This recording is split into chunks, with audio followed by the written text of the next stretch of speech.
রবিবারের দুপুরে এরকম আলু দিয়ে মাটনের ঝোল খেতে কার না ভালো লাগে।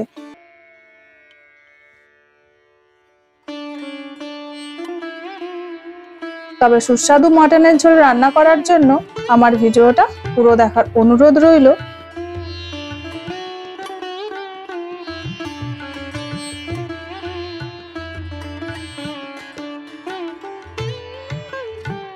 মাটন কারি রান্না করার জন্য এখানে 1 কেজি মাটন নিয়ে নিয়েছি। আর মাটনটা ম্যারিনেট করার জন্য দিয়ে দিচ্ছি 2 চামচ আদা রসুন বাটা, 2 চামচ কাঁচা লঙ্কা বাটা,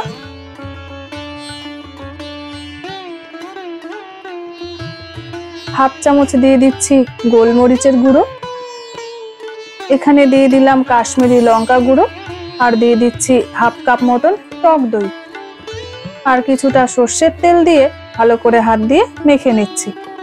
আর মাখা হয়ে গেলে এখানে প্রায় 1 ঘন্টার জন্য চাপা দিয়ে রেখে দেব, যাতে সমস্ত মশলার টেস্ট মাটনের মধ্যে ভালো করে মিশে যায়।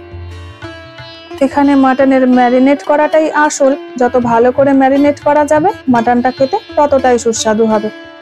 এবারে ফাইনালি মাংসটা রান্না করে নেব। সেই জন্য একটা কড়াইয়ে পরিমাণ মতন সর্ষের তেল দিয়ে দিচ্ছি। আর তেলটা গরম হয়ে গেলে যে আলু কেটে রেখেছিলাম সেই আলুগুলো তেলের মধ্যে দিয়ে ভেজে নেব।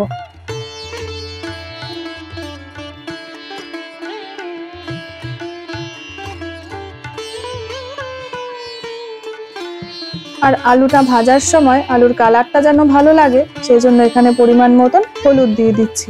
আর আলুটা লাল লাল করে ভেজে নিচ্ছি।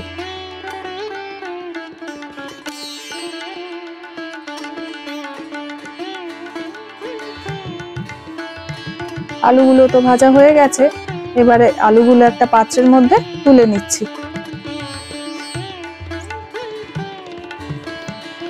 এবার ওই তেলের মধ্যেই দিয়ে দিচ্ছি তেজপাতা, গোটা গরম মশলা, আর ফোড়নটা যখন একটু ভালো করে ভাজা হয়ে যাবে তখন তার মধ্যে দিয়ে দিচ্ছি কুচনো পেঁয়াজ। এখানে আমি 300 গ্রাম মতন পেঁয়াজ নিয়েছি, যেটা আগে থেকেই এইভাবে পাতলা পাতলা করে কেটে রেখে দিয়েছি। আর পেঁয়াজটা যাতে ভালো করে ভাজা হয় আর ভাজাটাও যেন তাড়াতাড়ি হয়, সেজন্য এখানে কিছুটা লবণ দিয়ে দিয়েছি। আর পেঁয়াজের কালারটা যখন ব্রাউন হয়ে আসবে তখন তার মধ্যে দিয়ে দিচ্ছি আদা রসুন বাটা আর কাঁচা লঙ্কা বাটা। আর ভালো করে পেঁয়াজের সাথে মিশিয়ে নিচ্ছি যতক্ষণ না আদা রসুনের কাঁচা গন্ধটা বেরিয়ে যায়। এবার এতে কিছু মশলা দিয়ে দেব। ওই যেমন ধনে গুঁড়ো দিলাম 2 চামচ, জিরে গুঁড়ো 1 চামচ, লঙ্কা গুঁড়ো দিয়ে দিলাম 1 চামচ, আর পরিমাণ মতন হলুদ, আর দিয়ে দিচ্ছি 1 চামচ মতন গোলমরিচ গুঁড়ো। আর ভালো করে মশলাটা মিশিয়ে নিচ্ছি। এই সময় কিন্তু গ্যাসের ফ্লেমটা একদমই কম রাখতে হবে, তা না হলে মশলাগুলো পুড়ে যেতে পারে। 2 থেকে 3 মিনিট মশলাটা কষিয়ে নেওয়ার পরে এখানে দিয়ে দিচ্ছি টমেটো বাটা। এখানে 2টো মিডিয়াম সাইজের টমেটো আগে থেকেই পেস্ট করে রেখেছিলাম। আর মশলার সাথে ভালো করে মিশিয়ে নিচ্ছি যতক্ষণ না টমেটোর কাঁচা গন্ধটা বেরিয়ে যায়। এখানে আর কোনো মশলা দেওয়া নেই। এবারে দিয়ে দিচ্ছি মাটনটা, যেটা আগে আমি ম্যারিনেট করে রেখে দিয়েছিলাম।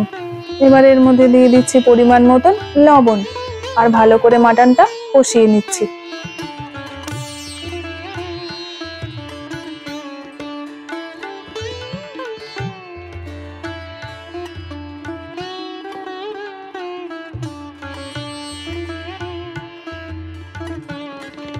পাঁচ থেকে 7 মিনিট ধরে এইভাবে ঢাকা দিয়ে দিয়ে মাটনটা কষিয়ে নেব।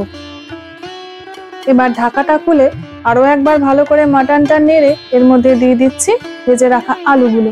আর আলুগুলো দিয়েও ভালো করে মাটনের সাথে মিশিয়ে নেব।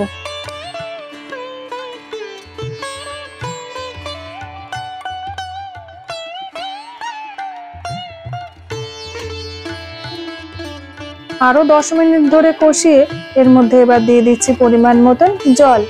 এই জলটা আমি আগে থেকে একটু উষ্ণ গরম করে রেখেছিলাম। গরম জলটা দিয়ে এবারে মাংসটা চাপা দিয়ে রান্না করে নেব। আর ওয়েট করব যতক্ষণ না মাটনটা সেদ্ধ হয়ে যায়। তবে হাতে সময় কম থাকলে অবশ্যই প্রেসার কুকারে দিয়ে 4 থেকে 5টা সিটি দিয়ে নিলেই একদমই মাংসটা সেদ্ধ হয়ে যাবে, আর এর টেস্টেও কোনো রকম পার্থক্য হবে না।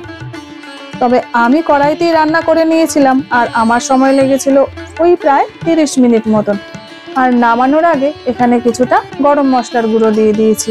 আর হয়ে গেছে আজকে আমাদের টেস্টি মাটন কারি।